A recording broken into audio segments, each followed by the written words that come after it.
एक गांव में रामू और माला करके पति पत्नी रहते थे। उनका एक बेटा था शरद और एक बेटी थी स्वप्ना। रामू के पास एक गाय भी थी जिसका दूध बेचकर वह अपने घर का पालन पोषण करता था। इतने साल ये काम करके रामू भी बहुत बूढ़ा हो चुका था। रामू एक दिन सबको बुलाकर ऐसा कहा, अब मुझसे ये काम नहीं होगा बेटा, मैं बहुत कमजोर हो चुका हूँ। अब से शरद को ही सारा काम संभालना होगा। जी पिताजी, आप बिल्कुल फिक्र मत कीजिए, मैं सब कुछ संभाल लूंगा। लेकिन शरद को गाय का देखभाल करना और दूध निकालना तो नहीं आता।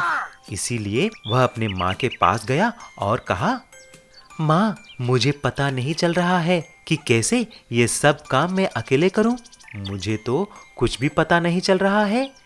तभी ये सब बातें सुन रही उसकी बहन स्वप्ना बोली, भैया तुम फिक्र मत करो, मैं तुम्हारे साथ रहूंगी। मैं कुछ न कुछ करूंगी, बस तुम मेरे बात में हाँ मिलाते जाओ। उसी दिन एक आदमी दूध के लिए उनके घर आया। अरे शरद बेटा, मुझे कुछ दूध चाहिए। मेरा बेटा बहुत बीमार है। इस गांव में आपके यहाँ ही सबसे अच्छे दूध मिलते हैं ना, इसीलिए आप मुझे 1 लीटर दूध देना। जब शरद और स्वप्ना दूध के लिए गाय के पास जाकर दूध निकाला, तभी गाय सिर्फ आधा लीटर ही दूध देती है। शरद जब दूध उस आदमी को दिया, ये क्या है बेटा, ये तो सिर्फ आधा लीटर ही दूध है। तभी शरद कुछ बोलने से पहले ही स्वप्ना ने बोली, काका, ये तो चमत्कारी गाय का दूध है। आपने बोला ना कि आपके बेटे की तबीयत ठीक नहीं है, जरा ये दूध तो उसको पिलाकर देखिए, जादू हो जाएगा, जादू। अच्छा बेटी, ये तो बहुत अच्छी बात है ना। ऐसा बोलते ही वह आदमी चला जाता है। कुछ दिन गुजर जाते हैं, फिर वही आदमी शरद के घर आता है। बेटा शरद और स्वप्ना, आप कहाँ हो? आपने जो भी बात बोली वो बिल्कुल सही निकली। मेरे बेटे की तबीयत बिल्कुल ठीक हो गया है। आपको बहुत धन्यवाद। ये लो कुछ पैसे, आप दोनों की भला हो। जब ये बात गांव में फैल गया, सभी लोग उस चमत्कारी गाय का दूध पीने के लिए उसके घर के सामने लाइन लगा देते हैं। अचानक उस चमत्कारी गाय का दूध फेमस हो जाती है और उनका सेल्स बढ़ जाते हैं। लेकिन शरद को ये बात समझ में नहीं आया और स्वप्ना से पूछा, लेकिन स्वप्ना, आखिर बात क्या है? ये सब कैसे हो गया? भैया कुछ नहीं, मैंने कहीं पढ़ा है कि जड़ी बूटियां और कुछ ऑर्गेनिक दाना खाने से दूध की विशिष्टता बढ़ जाती है। बस मैंने ऐसा ही ऑर्गेनिक दाना और जड़ी बूटियां गाय को खिलाई और हमारी दूध चमत्कारी गाय का दूध बन गया है। है ना सही बात? उस दिन से चमत्कारी दूध बेचकर शरद और स्वप्ना, रामू और माला भी खुशी खुशी रहने लगे। सोना, मोना और गोना नाम की 3 बकरियां थीं, जो बबीता के घर में रहा करती थी। बबीता बहुत ही प्यारी लड़की थी, जो अपने माता पिता के साथ गांव में रहा करती थी। रोज शाम को बबीता स्कूल से घर आने के बाद बकरियों को चारा खिलाने के लिए जंगल की तरफ ले जाती। चलो आओ बकरियों, चलो जंगल की तरफ चलते हैं। आज खाने को बहुत कुछ मिलने वाला है। हरी हरी घास, बहुत सारे खीरे, मजा आ जाएगा। तीनों बकरियां बहुत आलसी थी। तीनों को हर रोज बबीता के साथ जंगल में जाना बिल्कुल पसंद नहीं था। एक दिन तीनों ने चालाकी करने की सोची। सोना बकरी ने मोना बकरी से कहा, ओ, मेरे तो सर में बहुत दर्द, आँखों से कुछ नजर भी नहीं आ रहा। मैं तो सोचती हूँ बबीता को कह दूंगी, इतनी दोपहरी में मैं नहीं जाने वाली जंगल। वो मेरे लिए आते हुए घास लेती आए, मैं वही खा लूंगी। दूसरी चालाक बकरी मोना ने कहा, मेरे भी पैर में बहुत दर्द है, लगता है आज जंगल जाना मुश्किल होगा। बबीता से बात करके देखती हूँ। तीसरी चालाक बकरी गोना समझ गई कि दोनों चालाक बकरियां आज बहाना बनाकर यहाँ घर में रुकने का इंतजाम कर रही हैं।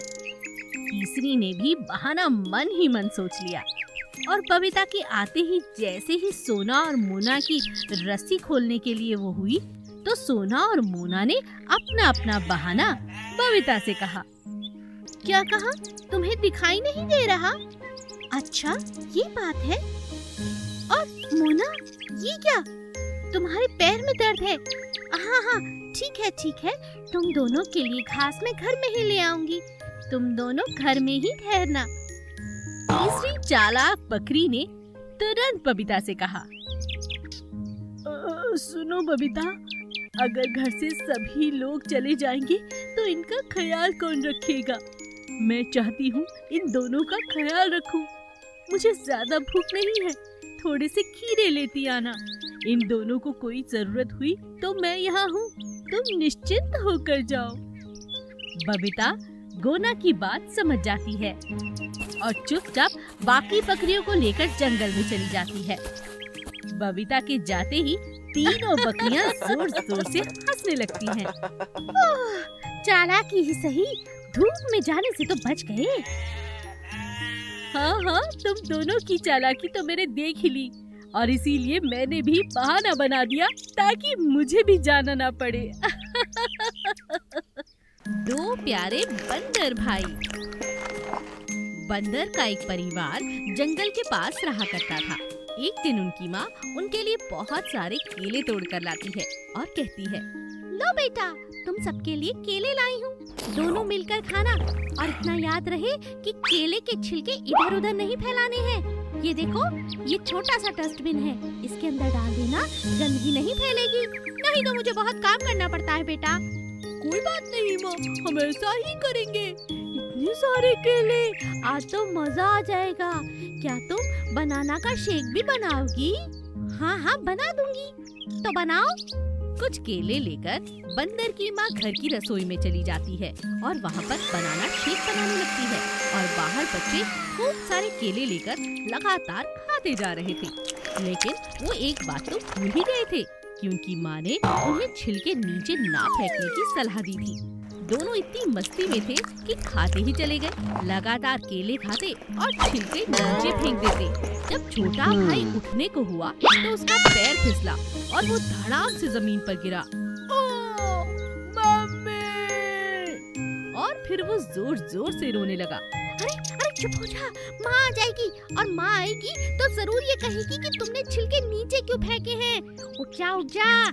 दूसरा बंदर उसे उठाने की बहुत कोशिश करता है, लेकिन छोटा नन्हा बंदर लगातार रोता है। तभी बंदरों की माँ अंदर से बाहर आ जाती है। ये क्या, चोट लग गई ना? मैंने समझाया था तुम दोनों को कि केले के छिलके नीचे नहीं फेंकने, पर तुम लोग मेरी बात सुनते ही नहीं हो। चलो उठाओ इन्हें। केले उठाकर दोनों बंदर फटाफट डस्टबिन में फेंक देते हैं, लेकिन दूसरे बंदर को काफी चोट आई थी।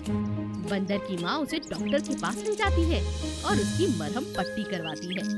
घर लौटते वक्त छोटा बंदर कहता है, माँ, आज मेरे कारण सारा मूड खराब हो गया।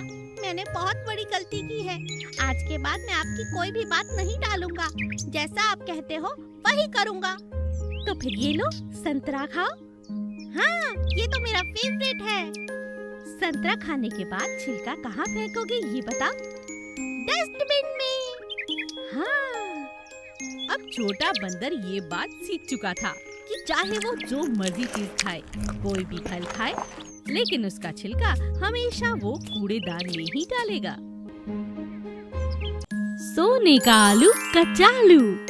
कचालू के पास एक बहुत बड़ा सोने का आलू था। हर कोई उसे भगवान की तरह पूजता था, क्योंकि आलू वहाँ का राजा था, सब्जियों का राजा।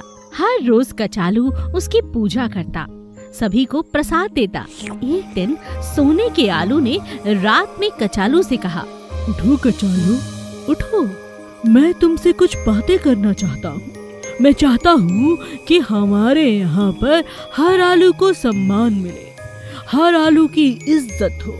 उसे यूं ही मिट्टी में सनाकर मत रखा करो, हमेशा उन्हें धोकर साफ करके रखा करो। देखो कितने मैले और गंदे पड़े हैं सारे आलू। अपने घर में आलूओं की इज्जत रखो। ये राजा की बात है, समझ में आई? कचालू की आंख खुल जाती है और वो आलू की बात को समझ जाता है। वो राजा आलू की बात को मानता है और अगले ही दिन सबको कहता है, आज से मेरी एक बात सुनो। कल रात में राजा सोने के आलू मेरे सपने में आए थे। उन्होंने कहा कि आप सबको खूबसूरत दिखना चाहिए, धोकर साफ सुथरे रहा करो। मैं चाहूंगा तो तुम्हारी मदद भी करूंगा, लेकिन अच्छा तो ये है कि आप लोग स्वयं ऐसा करें। रोज अपना ख्याल रखें, खुद को सफाई में जोड़ लें। सफाई रहेगी तो हमारी कीमत बढ़ेगी। हमें लोग बहुत पसंद करते हैं। उनकी पसंद और उनकी इच्छा को निराश हमें नहीं करना चाहिए। ये राजा का आदेश है। कचालू की बात सभी आलू मान जाते हैं और सब के सब आलू एक दूसरे के साथ खेलने लगते हैं। आओ खेलें, चलो चलो, जब हम खेलेंगे तो मेरी मिट्टी तुम हटाना और तुम्हारी मिट्टी मैं। सभी आलू आपस में कुश्ती करने लगते हैं और कुश्ती करते करते सभी की मिट्टी झड़ जाती है और सारे आलू एकदम चमककर साफ हो जाते हैं। तभी वहाँ से एक लाला जी गुजरते हैं। लाला जी जैसे ही खूबसूरत साफ सुथरे आलूओं को देखते हैं, तब वो सारे के सारे आलू खरीद लेते हैं। यह देखकर कचालू कहता है, बात समझ में आ गई। राजा साहब यही समझाना चाह रहे थे। जाकर उनसे मैं आशीर्वाद ले लेता हूँ। कचालू राजा आलू से आशीर्वाद लेता है और उन्हें कहता है, आपके ज्ञान और आपकी सीख के बिना हम कुछ भी नहीं है राजा आलू।